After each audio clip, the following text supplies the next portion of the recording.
Hello friend, જય Shri Krishna. Geeta's cooking કોર્નરમાં તમારું સ્વાગત છે. તો ચાલો આજે આપણે દિવાળી સ્પેશિયલ ભાખરવડી બનાવીશું. આ ભાખરવડી આપણે પરફેક્ટ માપ સાથે એકદમ સહેલી રીતથી બનાવીશું.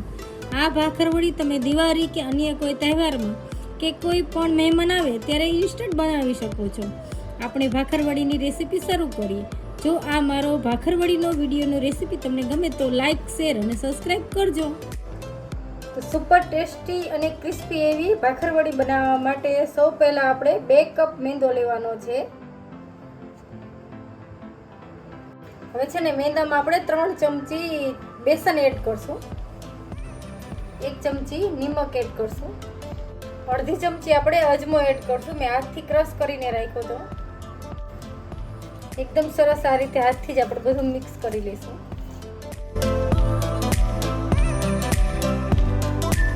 બે મોટી ચમચી આપણે તેલનો મોણ દેશું. આપણે છે ને આ સરસ આ રીતે આપણે મિક્સ કરી લઈશું. હવે છે ને આપણે મોણ એકદમ સરસ બધે મિક્સ કરી લીધું છે અને જો મુઠ્ઠી વરે ને એવું બાઇન્ડિંગ પણ સરસ આવે છે. તો આપણે છે ને હવે થોડું થોડું પાણી એડ કરી અને લોટ બાંધશું.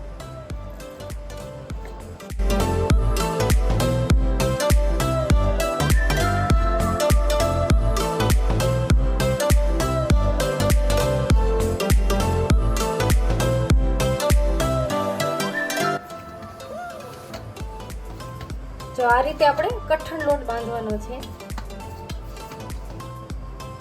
ઉપરથી થોડું આપણે તેલ સ્પ્રેડ કરશું. આ લોટને છે ને થોડીક વાર 10 મિનિટ માટે આપણે ઢાંકીને રાખી દઈશું. આપણે ક્રિસ્પી એવી ભાખરવડીનો મસાલો તૈયાર કરશું, જે અંદર વચ્ચેનું સ્ટફિંગ ભરવાનું છે એનો મસાલો તૈયાર કરી. તો એના માટે મેં છે ને જાડું પેન રાખ્યું છે. તો એમાં આપણે મોટી 2 ચમચી આખા ધાણા જે લીધા છે એને આપણે એડ કરશું અને વરિયાળી લીધી છે. જેટલા ધાણા લીધા છે એટલી જ આપણે વરિયાળી લીધી છે અને એટલા જ આપણે તલ લઈશું. અને એનું અડધું આપણે એટલે અડધી ચમચી આપણે થોડું જીરું લઈશું.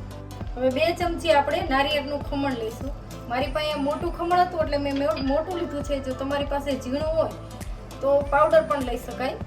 ગેસની ધીમી ફ્લેમ ઉપર શેકી લઈશું. થોડી વાર બ્રાઉન થાય ને ત્યાં સુધી શેકી લઈશું.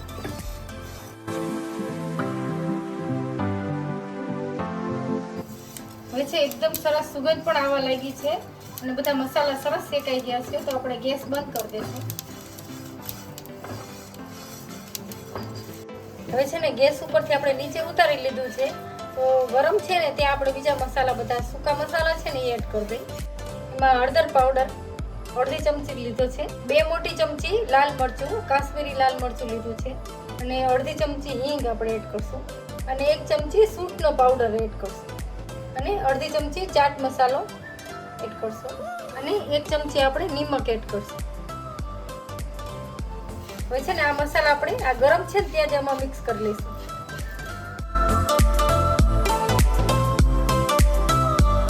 હવે થોડી વાર છે ને ઠંડુ થવા દેશું. આપણે છે ને એક વસ્તુ પાછળથી જ્યારે મિક્સરમાં આપણે ક્રશ કરી ત્યારે એડ કરવાની છે, એવું આગળ તમને જણાવીશ. આપણો મસાલો છે ને સરસ ઠંડો થઈ ગયો છે. તો મિક્સર જારમાં આપણે મસાલો એડ કરીને ગ્રાઇન્ડ કરી લઈ.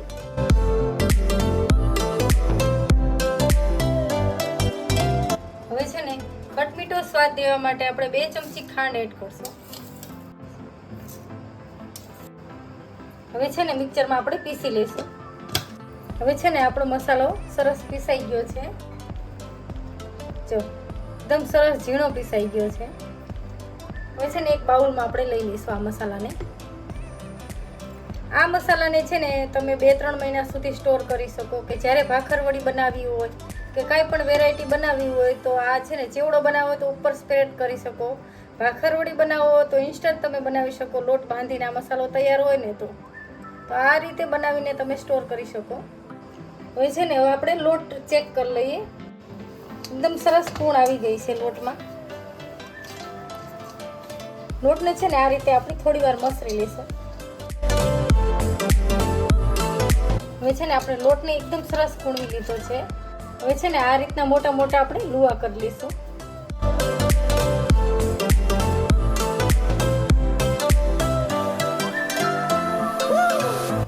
છે ને આ લું લઈ અને આપણે વણી લઈશું.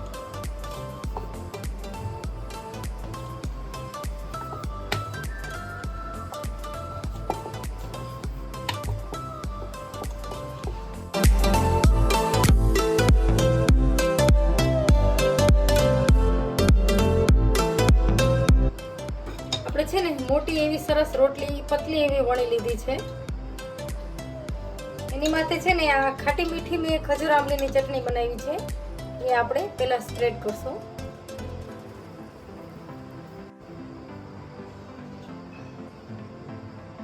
આપણે છે ને એક સાઈડ આપણે સ્પ્રેડ નથી કરવાની, આ સાઈડ કોરું રાખવાનું છે. આપણે બીજે બધી ચોપડી દઈશું.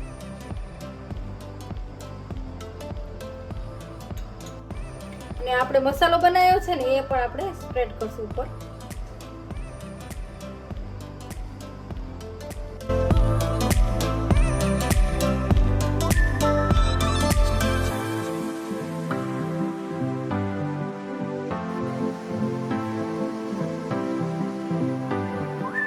હવે છે ને આ મસાલો આપણે સ્પ્રેડ કરી દીધો છે ને, તો પછી આ રીતે આપણે વેણાથી ભેગું આ રીતે કરી લઈશું.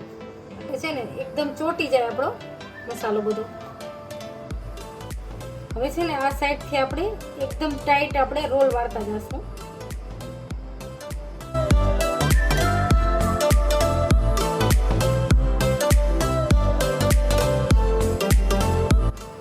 છે આ ભાગ છે ને અહીંયા આપણે થોડું પાણી લગાવી દઈશું.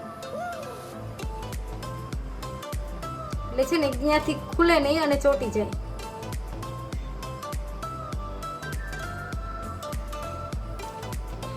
હવે છે ને આ સાઈડમાંથી અને અહીંથી આપણે થોડું કટિંગ કરી લઈશું. હવે છે ને આપણે જેટલા મોટા શેપની આપણે કરવી હોય ને ભાખરવડી એટલી આપણે કટિંગ કરી લઈશું.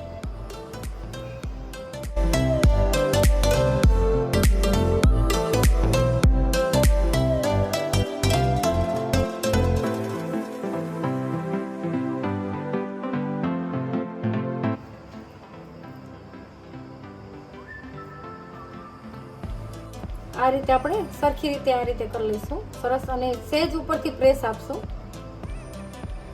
હવે છે ને આ રીતે આપણે બધી ભાખરવડી તૈયાર કરી લઈશું. આપણે છે ને બધી જ ભાખરવડી બનીને તૈયાર છે. જો કેવી સરસ થઈ છે આપણી ભાખરવડી. હવે છે ને આપણે તેલ મૂકી અને એને ફ્રાય કરી લઈશું. હવે છે ને મેં તેલ ગરમ કરવા માટે રાખી દીધું હતું. હવે એક એક ભાખરવડી આપણે તેલમાં એડ કરતા જઈશું.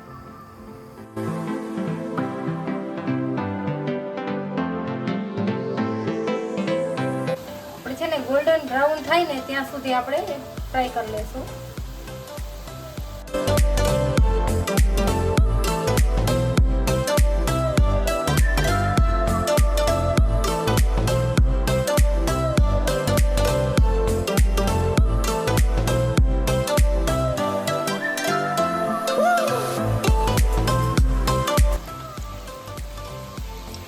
છે ને આપણી ભાખરવડી એકદમ ક્રિસ્પી તૈયાર થઈ છે. તો બહાર લઈ લઈએ આપણે.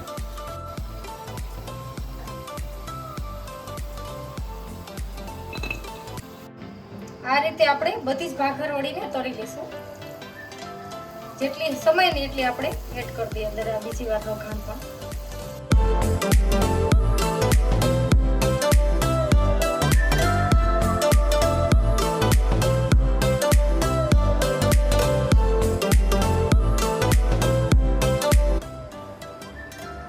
આપણી ભાખરવડી છે ને એકદમ સહેલી રીતથી સરસ મજાની તૈયાર કરી છે. તમે દિવાળી કે નાના મોટા તહેવારોમાં ઘરે કે નાસ્તા માટે જરૂરથી બનાવજો.